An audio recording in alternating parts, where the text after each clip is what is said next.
Hello friends, मैं अमित कुमार। आपका स्वागत है आपके चैनल योर ऑनलाइन एजुकेटर पर।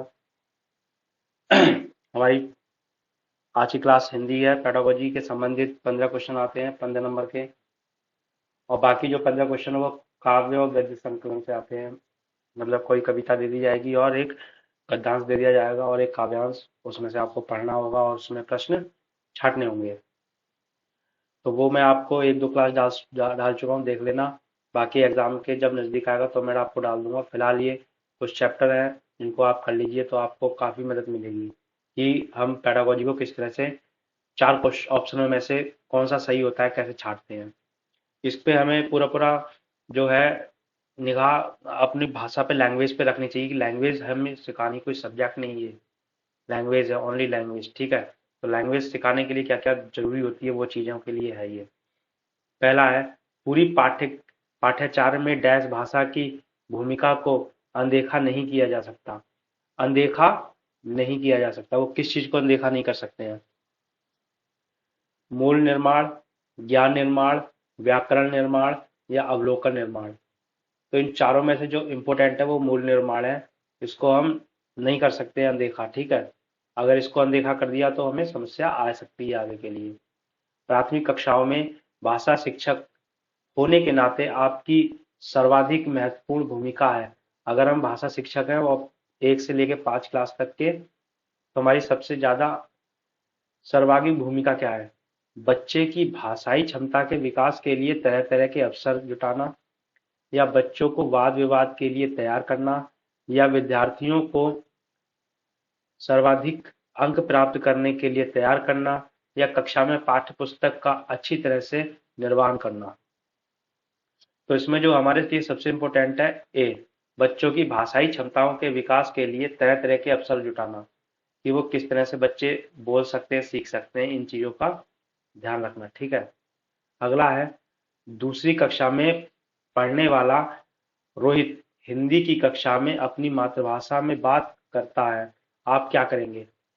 अगर कोई दूसरी क्लास का बच्चा है, सेकंड क्लास का, और आप उसे हिंदी की क्लास में बैठाए, मान लो आज हिंदी पढ़ा रहे हो, आपका हिंदी का सब्जेक्ट है, और वो दूसरी लैंग्वेज में बात करना है, गुजराती में, मराठी में, जिसमें भी। ठीक है। तो आप क्या करेंगे? शिक्षक होने के नाते आपकी भाषा को समझने की कोशिश करेंगे। उसकी जो भाषा होगी उसको समझने की आप कोशिश करेंगे। बाकी बच्चों से उसकी भाषा सीखने के लिए कहेंगे। उसे डांटेंगे, ये तो नेगेटिव वर्ड है, इसे छोड़ दो। उसे बिल्कुल अनदेखा करेंगे, ये भी नेगेटिव वर्ड है, इसे भी छोड़ दो। ऊपर के दो हैं, इनमें से आप क्या करेंगे? तो इसका है पहला, उसकी भाषा को समझने की कोशिश करेंगे। ठीक है। उसे और कुछ नहीं करना, डांटना डांटना नहीं है, उसको समझो और फिर उसको क्या कहना चाहता है फिर उसको समझाओ। उसके बाद है अगला। अगला है हमारा, पढ़ना सीखने के लिए कौन सी उपकौशल अनिवार्य नहीं है? कौन सा कौशल अनिवार्य नहीं है पढ़ना सीखने के लिए? भावनात्मक संबंध, वर्णमाला याद करने का कौशल, अनुमान लगाने का कौशल, भाषा की संरचना की समझ। अब बताइए, इसमें इन इन चारों में अगर आप किसी को पढ़ना सिखाना चाह रहे हैं तो कौन सा सबसे कमजोर है? सबसे कमजोर है हमारा सी, अनुमान लगाने का कौशल। भाई, जो लिखा है उसमें अनुमान क्या लगाओगे? अगर लिखा है राम घर जाता है, ये लिखा है। अब ये लिखा है, वो लिखा है, इसमें आप अनुमान क्या लगा रहे हैं कि राम घर जा रहा होगा, कुछ ऐसा लिखा है अंदाजा। अनुमान की तो कोई मतलब ही नहीं उठता ना। पांचवा है, द्विभाषी के बच्चे डैश विकास, सामाजिक सहिष्णुता और डैश चिंतन में अपेक्षाकृत बेहतर होते हैं। जो दो भाषा जानते हैं बच्चे, वो इन सब चीजों में सामाजिक सहिष्णुता और तथा इनमें सब में तेज होते हैं। इसमें बच्चे, तो इसमें कौन सा आएगा? ये वो बताना चाह रहा है। ठीक है। तो आप बताइए इसमें। इसमें हमारा बी, संज्ञानात्मक विकास, सामाजिक सहिष्णुता और विस्तृत चिंतन। विस्तृत चिंतन भी कर सकता है वो दूसरे बच्चों की अपेक्षा, क्योंकि दूसरा बच्चा एक ही लैंग्वेज जानता होगा, ठीक है। उसके बाद है निम्नलिखित में से किसके अभाव में हम पढ़ नहीं सकते, मतलब क्या चीज नहीं हो, वो होनी बहुत ही ज्यादा जरूरी है और हम उसके बिना पढ़ नहीं सकते, ये वो पूछ रहा है।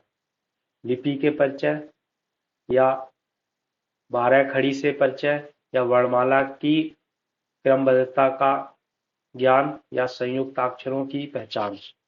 बताइए भाई। लिपिक से परिचय, अगर हमें यही नहीं पता होगा कि ये लिपि कौन सी है, हिंदी में लिख दिया, आपको मान लो हिंदी पढ़नी आती है, इंग्लिश नहीं आती पढ़नी, आप इंग्लिश के वर्ड लिख रही है तो आप पता ही नहीं कौन सा अक्षर कैसा है। जापानी में लिख दिया तो आप जापान तो बिल्कुल नहीं पढ़ पाएंगे, उसमें टेढ़े मेढ़े अक्षर होते हैं। तो वो ये कहना चाहे, अगर लिपि से पहचान नहीं है तो आप नहीं पढ़ पाएंगे। थोड़ी बहुत लिपि से पहचान है तो आप मना बना के पढ़ सकते हैं, कोशिश कर सकते हैं। भाषा और विचार के संबंधी की चर्चा में अग्रणी है। भाषा और विचार के संबंध में चर्चा में अग्रणी क्या है? भाषा और विचार। पियाजे, स्किनर, चाम्स्की, या वाइगॉत्स्की। इसके बारे में आपको बताना है, तो इसमें जो है चाम्स्की है, ठीक है। आगे 8वां क्वेश्चन। सिद्धार्थ की मां ने अपने परिवार के सदस्यों से अनुरोध किया है कि वह घर में एक ही भाषा का प्रयोग करें, जिससे कि सिद्धार्थ की भाषा विकास ठीक से हो सके। उनके बारे में आप क्या कहेंगे? तो वो कह रही हैं कि एक ही भाषा का घर में प्रयोग करें, जिससे कि वो भाषा सीख सके। अगर हिंदी आती, इंग्लिश नहीं आती उसे, तो सिर्फ इंग्लिश में ही बात करें। तो यह सिद्धार्थ को समृद्ध भाषा प्रवेश में वंचित कर रहा ही है, या वह सिद्धार्थ के भाषिक परिवेश में किसी प्रकार का अवरोध नहीं चाहती। वह सिद्धार्थ के भाषाई विकास के लिए विशेष प्रयत्न कर रही हैं। वह भाषा अर्जन के सिद्धांतों की गहराई समझ रहती हैं। तो इसमें से हम तो ये पढ़ रहे हैं कि बहुभाषिक होना चाहिए, ज्यादा से ज्यादा बच्चे आने चाहिए। तो इसमें क्या, बी, वह सिद्धार्थ के भाषिक परिवेश में किसी प्रकार का अवरोध नहीं चाहते। ये जो ऊपर जो टॉपिक है इसके अनुसार मैंने बात की है, ठीक है। प्राथमिक स्तर पर भाषा शिक्षण के संदर्भ में सर्वाधिक महत्वपूर्ण है कि बच्चे लिपि छपी सामग्री का अर्थ समझ सकें, लिखी छपी सामग्री को बोल बोल कर पढ़ सकें, अक्षरों को जोड़ जोड़ कर पढ़ सकें, या शब्दों को जोड़ जोड़ कर वाक्य पढ़ सकें। अब बताइए, प्राथमिक स्तर पर प्राइमरी का बच्चा है और भाषा शिक्षण के संदर्भ में क्या सही होगा? तो होगा हमारा पहला, लिपि छपी सामग्री का अर्थ समझ सके। अगर वो अर्थ नहीं समझ रहा है तो वो बिल्कुल ही बेकार है। प्राथमिक स्तर पर लेखन क्षमता के संदर्भ में सर्वाधिक महत्वपूर्ण है वर्तनी, मौलिक विचार, श्रुतिलेख या सुलेख। प्राथमिक स्तर पर 1 से लेकर 5 तक के बच्चों के लिए लेखन क्षमता में क्या इंपॉर्टेंट हो सकता है, बताइएगा आप। उसमें है श्रुतिलेख। इसमें क्या है, इसे बोलते हैं इमला। अगर कोई बोल रहा है और आप उसमें लिख रहे हैं, सबसे बेस्ट है। उससे क्या होगा, आपकी जो मात्राओं में गलतियां होंगी और बाकी सब में वो आप सीख जाएंगे, ठीक है। निम्नलिखित में से कौन सी गतिविधि श्रवण एवं वाचन कौशल के विकास के लिए सर्वाधिक उपयुक्त होगी? रेडियो समाचार सुनना, कहानी सुनकर उस पर बच्चों की प्रतिक्रिया जानना, हाव भाव के साथ कविता बुलवाना, प्रश्न उत्तर सत्र आयोजित करना। इनमें से कौन सी सही होगी, वो ये पूछना चाह रही है, ठीक है। तो आप बताइए। सबसे बेस्ट भी है कहानी सुनकर उस पर बच्चों की प्रतिक्रिया जानना। सबसे पहले आप उसे सुना रहे हैं, फिर उसकी प्रतिक्रिया जान रहे हैं।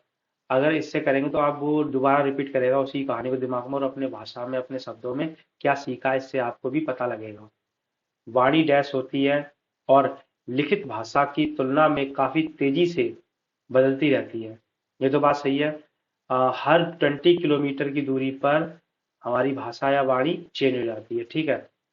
तो इसमें गौण स्थिर, अस्थाई या स्थाई, इनमें से कौन सा होगा आपको सही लगता है, ये बताना है, ठीक है। तो इसमें जो है अस्थाई कहेंगे इसे, ठीक है, कि वो अस्थाई होती है।